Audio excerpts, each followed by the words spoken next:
ሰላም እንደምናችሁ ምስራቅ ነኝ ከምስራቅ ምግቦች ዛሬ ደግሞ በጣም ቀለል ያለ ነገር ይዤላችሁ መጥቻለሁ ብራውኒ ነው የምንሰራው ብራውኒ ማለት በቸኮሌት በስኳር ምናምን ነው የሚሰራው እኔ ግን በጤነኛ መንገድ እንዴት አድርገን እንደምንሰራው አሳያችኋለሁ ይሄ ልጆቻችሁን ቢበሉት እናንተም ብትበሉት ብዙ አይጎዳም ግን ደግሞ ያቺ የምትጣፍጥ አምሮታችንን ታወጣልናለች ማለት ነው በዛውም ደግሞ ለሰውነታችን የሚጠቅሙ ነገሮችን እንበላለን ማለት ነው ማሳያችሁ ይሄንን ብራውኒ የምንሰራው በቴምር በተለያየ ነገር ነው ግን ልጆቹ ራሱ ቴምር እንኳን እንዳለበት እንደማያውቁት አድርገን እንሰራዋለን ማለት ነው እንደምትወዱት እርግጠኛ ነኝ ዛሬ ለመጀመሪያ ጊዜ እዚህ የመጣችሁ ሰዎች እንኳን ደህና መጣችሁ ሰብስክራይብ ማድረጋችሁን አትርሱ እንደገና ደግሞ ደወሏን ንኳት እሷን ስትነኳት ደግሞ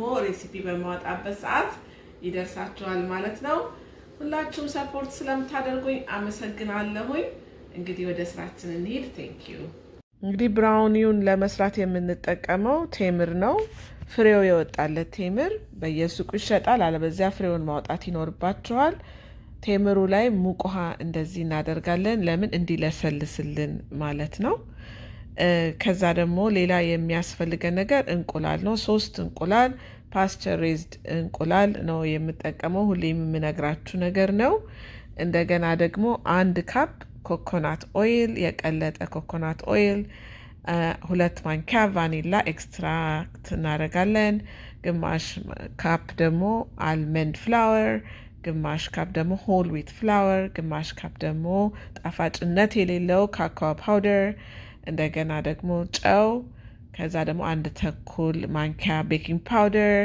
ቸኮሌት ቺፕስ እና ነትስ እንጠቀማለን አሁን እዚህ ጋር የምናደርገው ብሌንደር ወይም ደግሞ ፉድ ፕሮሰሰር ውስጥ ቴምሩን እንጨምራለን ቴምር በጣም ብዙ ጥቅም አለው አሁን ውሃውን እያጠለልን ነው የምንጨምረው ኮሌስትሮል ይቀንሳል ፕሮቲን አለው that means stay fit እንድንሆን ወይም ደግሞ እንድንጠነክር ይረዳናል ማስላችንን ስትሮንግ ያደርጋል ቫይታሚን B1 B2 B3 B5 A1 and C አለው እና ኢነርጂ እና ስትሬንግዝ በጣም ይሰጠናል ማለት ነው እና ቴምር ለማጣፈጫነት ለብዙ ዲዘርት ማጣፈጫነት ብንጠቀመው ጥቅምም በጣም አለው ማለት ነው ከዛ እንደዚህ የፈጨን ያስቀመጥናትን ውሃ እዚህ ውስጥ እየከተትን እንዲቀጠን እንዲልልና ለመፍጨት እንዲጠቅመን እንደዚህ አድርገን እንፈጨዋለን ማለት ነው ቀጥሎ በደንብ እንደዚህ እየተደባለቀልን ጎኑንም ደግሞ በማንኪያ እንትን እያልን አሁን የሚቀጥለው የምናደርገው እንቁላል ነው እንደዚህ በእቃ ላይ አንድ በአንድ እያደረግን እንጨምረዋለን እንቁላሉን እንግዲህ ስለ ፓስቸራይዝድ እንቁላልን ብዙ ጊዜ ተናግሬያለሁኝ ቪዲዮዬ ላይ ብዙ ኒውትሪሽን አለው ዶሮቹ በየቦታው እየለቃቀሙ እየበሉ ነው እንጂ ሆርሞን የበዛበት ወይም በፈርቲላይዘር እንትን ያለ እንቁላል አይደለም ሳህኗ አዛጋ መለጠች እና እንደሱ አይደለም ይሄ የኢትዮጵያ አይነት እንቁላል ነው ስለዚህ ብዙ ኒውትሪሽናል ቫልዩ አለው አሁን እሱንም እንደዚህ በብሌንደር ውስጥ እየመታን እናደባልቀዋለን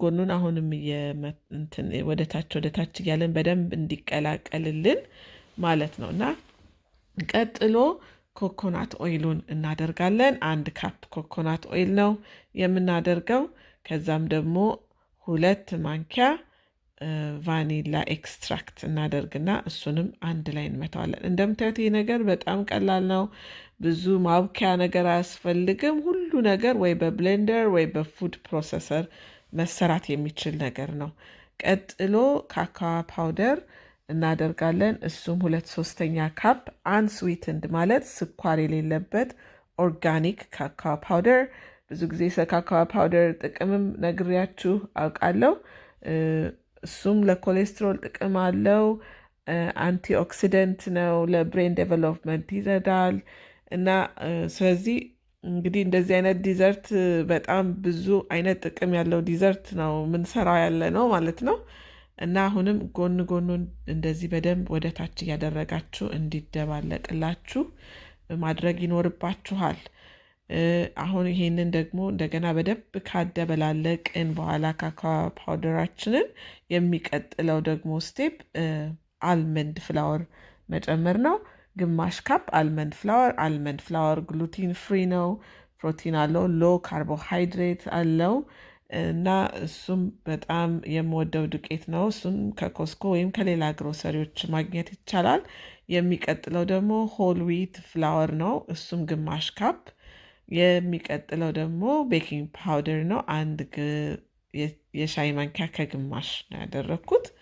ከዛ እነዚህንም ደግሞ አንድ ላይ እናደበላልቃቸዋለን። ትንሽ ጨው፣ ግማሽ ማንኪያ የሚሆን ጨውና ጣፋጭ ብዙ ጊዜ አብሮ ስለሚሄድ ጨው ሁል ጊዜ ዲዘርታችን ላይ ስናደርግ ይመረጣል ማለት ነው። ከዛ በኋላ አሁንም እሱን አንድ ላይ እንደዚህ እናደባልቅና አሁን ያዘጋጀነው እቃ ላይ እናደርገዋለን። እኔ ከስር ወረቀት አድርጌያለሁኝ። ይሄ 9 በ13 የሚሆን ቤኪንግ ዲሽ ነው የተጠቀምኩት። ይሄ ወረቀቱ ከሌላችሁ ትንሽ ኮኮናት ኦይል ወይም ሌላ አይነት ኦይል አድርገን እንዳይዝብን ከስር እናደርግና እንዲህ አድርገን በደንብ እንደመድመዋለን፣ በደንብ እናዳርሰዋለን። ይህንን ቤክ ለማድረግ ኦቭናችንን 350 ዲግሪ ፕሪሂት ማድረግ ይኖርብናል። ይሄ ቤክ የሚደረገው 45 እስከ 50 ደቂቃ። ቤቱም ደግሞ በጣም ቆንጆ ቆንጆ መሽተት ይጀምራል። እዚህ ጋር ኦፕሽናል ነው፣ ዳርክ ቾኮሌት ቺፕ አድርጌበታለሁ። እንዲሁም ደግሞ ፒካን ወይም ቤታችሁ ያለውን ናትስ ወይም እንደ ኦቾሎኒ መጠቀም ይቻላል ከፈለጋችሁ ነው። ግን እኔ ናትስ ዋልናት እንደዚህ የመሳሰሉት ለጤንነት በጣም ብዙ ጥቅም ስላላቸው እሱንም ደግሞ ለክራንችም ለመቆርጠምም እንዲመች አድርጌዋለሁኝ። ከዛ እንደዚህ አድርገን በደንብ እናዳርሰዋለን፣ በደንብ እንደመድመዋለን። ከዛ በኋላ ኦቨናችን ውስጥ በ350 ለ45 እስከ 50 ደቂቃ እንዲሁም ደግሞ በቱዝ ፒክ ወይም በስንጥር ነካ ስታረጉት ቤቱን መሽተት ሲጀምር መድረሱ ያስታውቃል ማለት ነው። እንግዲህ እንጋጋ። ብራውኒ ኢዝ ቤክድ አሁን ተበስሏል ለ40-50 ደቂቃ። ስለዚህ አሁን እንግዲህ ይህንን ከዚህ ላይ አንስተን እንቆርጠዋለን ማለት ነው። 20 ደቂቃ ያህል እንዲቀዘቅዝ አድርጌዋለሁኝ። ስለዚህ አሁን እንግዲህ እንቆርጥና እናየዋለን። ማሚ Yes. Smell it.